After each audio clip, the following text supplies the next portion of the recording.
Hello students, welcome to वायु learning.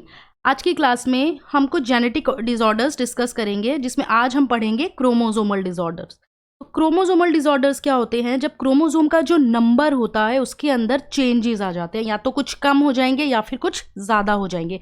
और इसका जो रीज़न है क्रोमोसोमल डिसऑर्डर्स का, ये दो कंडीशंस की वजह से होता है। जो पहली कंडीशन है वो है यूपोलॉइडी, और जो दूसरी कंडीशन है वो है एन्यूपोलॉइडी। अब हम समझते हैं कि यूपोलॉइडी क्या होती है और इसमें कौन कौन सी इसकी टाइप्स हैं। तो जो यूपोलॉइडी होती है, इसका क्या मतलब होता है यूपोलॉइडी का? कि इसमें क्या होगा कि एक पूरा जो कंप्लीट सेट होगा क्रोमोसोम का, उसमें पूरे चेंज आ जाएगा। यानी क्या होती है euploidy? Changes in complete set of chromosome, is in complete set of chromosome को हम बोलते हैं यूपोलॉइडी। जैसे कि हमारे अंदर जो हैं वो कितने हैं, 23 पेयर्स हैं या फिर 46 क्रोमोसोम्स हैं, है ना। तो अगर हम इसके अंदर एक और 23 पेयर्स ऐड कर लें तो पूरा सेट जो है वो क्रोमोसोम का चेंज हो जाएगा। यानी पूरा एक सेट हमने इसके अंदर ऐड कर दिया। यानी 23 पेयर्स तो पहले से प्रेजेंट थे और हमने एक और 23 पेयर्स ऐड कर दिए, ठीक है। तो इस तरह से जो चेंज आ जाता है पूरे क्रोमोसोम के सेट के अंदर, जब हम उसमें कुछ ऐड कर रहे हैं, तो इस कंडीशन को बोलते हैं यूपोलॉइडी कंडीशन। अब इसमें भी 3 टाइप्स हैं। पहले हम यहाँ पर डिस्कस करते हैं मोनोपोलॉइडी। मोनोपोलॉइडी का मतलब क्या हुआ कि जब एक ही सिंगल सेट क्रोमोसोम का प्रेजेंट होता है, सिंगल सेट ऑफ क्रोमोसोम जो प्रेजेंट होता है, इसको हम बोलते हैं मोनोपोलॉइडी। जैसे कि जो मेल्स होते हैं हनी बीज में, यानी जो ड्रोन्स होते हैं, इनके अंदर एक ही सेट क्रोमोसोम का प्रेजेंट होता है, यानी 16 क्रोमोसोम्स इनमें प्रेजेंट होते हैं, ठीक है। अब अगर हम अपनी बात करें, ह्यूमंस की बात करें, ठीक है, तो ह्यूमंस में कितना है, 23 पेयर्स हैं। यानी ह्यूमंस कैसे हैं, डिप्लॉयड हैं, ठीक है। फीमेल्स जो हैं हनी बीज में वो डिप्लॉयड हैं, 32 क्रोमोसोम्स हैं, ओके। तो यहाँ पर क्या है, ह्यूमंस के अंदर या फिर हम हनी बीज के अंदर 23 पेयर्स प्रेजेंट है। तो इस तरह की जो कंडीशन है ये कैसी होती है, डिप्लॉयडी। डिप्लॉयडी। मोनोपोलॉइड क्या हुआ, सिंगल सेट ऑफ क्रोमोसोम। और वहीं पे डिप्लॉयडी क्या हुआ, जब 2 सेट प्रेजेंट हैं क्रोमोसोम के, उसको हम बोलते हैं डिप्लॉयडी कंडीशंस। अच्छा, इसको हम कैसे रिप्रेजेंट करते हैं, एक्स से रिप्रेजेंट करते हैं। मोनोपोलॉइड को हम एक्स से रिप्रेजेंट करेंगे और डिप्लॉयडी को हम 2x से रिप्रेजेंट करेंगे।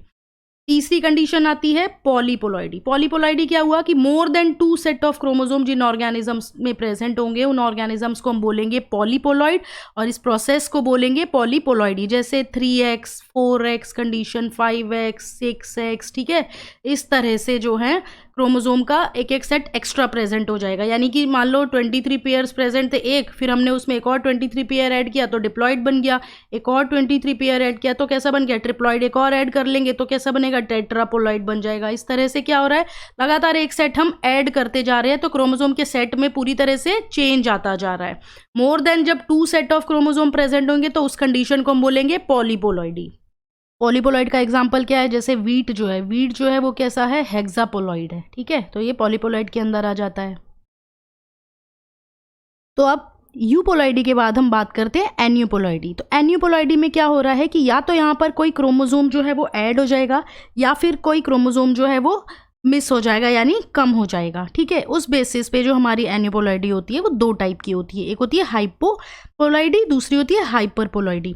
हाइपोपोलॉइडी हो गया कि यहाँ पर क्रोमोसोम नंबर जो है वो कम हो रहा है, जिसमें पहली जो कंडीशन आती है वो है मोनोजोमी। मोनोजोमी में क्या होगा, 2n-1, यानी यहाँ पर एक क्रोमोसोम का जो नंबर है वो कम हो गया। पूरा क्रोमोसोम का सेट नहीं चेंज हुआ है, यहाँ पर क्या हुआ, नंबर जो है क्रोमोसोम का उसमें कम या फिर बढ़ रहा है या तो कम हो रहा है।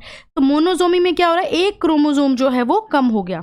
नलीजोमी में क्या होगा कि पूरा एक पेयर जो है वो यहाँ पर कम हो गया, ठीक है। इसीलिए हम इसको रिप्रेजेंट कर रहे हैं 2n-2 से। 2n रिप्रेजेंट कर रहा है यहाँ पर सोमैटिक क्रोमोसोम नंबर, ठीक है। उसके बाद आता है हाइपरपोलॉइडी। हाइपरपोलॉइडी में क्या हो, यहाँ पर ऐड हो रहा है एक्स्ट्रा क्रोमोसोम, ठीक है। जैसे ट्राइजोमी। ट्राइजोमी में क्या है, 2n+1, यानी यहाँ पर क्या है, एक क्रोमोसोम एक्स्ट्रा ऐड हो गया। टेट्राजोमी में क्या होगा, 2n+2, यानी यहाँ पर क्या है, एक पूरा का पूरा क्रोमोसोम का पेयर ऐड हो गया, इसलिए हम इसको बोल रहे हैं टेट्राजोमी। अब इनके बेसिस के ऊपर जो है वो कुछ क्रोमोसोमल डिसऑर्डर्स हो जाते हैं, जो हम डिस्कस करेंगे।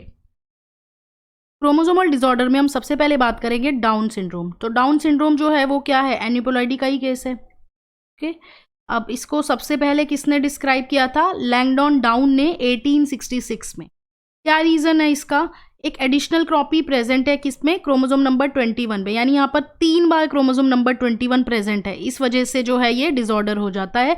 और अभी हमने देखा था कि ट्राइसोमी के केस में क्या होता है? 2n+1, यानी एक एक्स्ट्रा क्रोमोसोम यहाँ पर प्रेजेंट है। तो यानी यहाँ पर जो हमारा 21st क्रोमोसोम है वो 3 कॉपी प्रोड्यूस करी हुई है।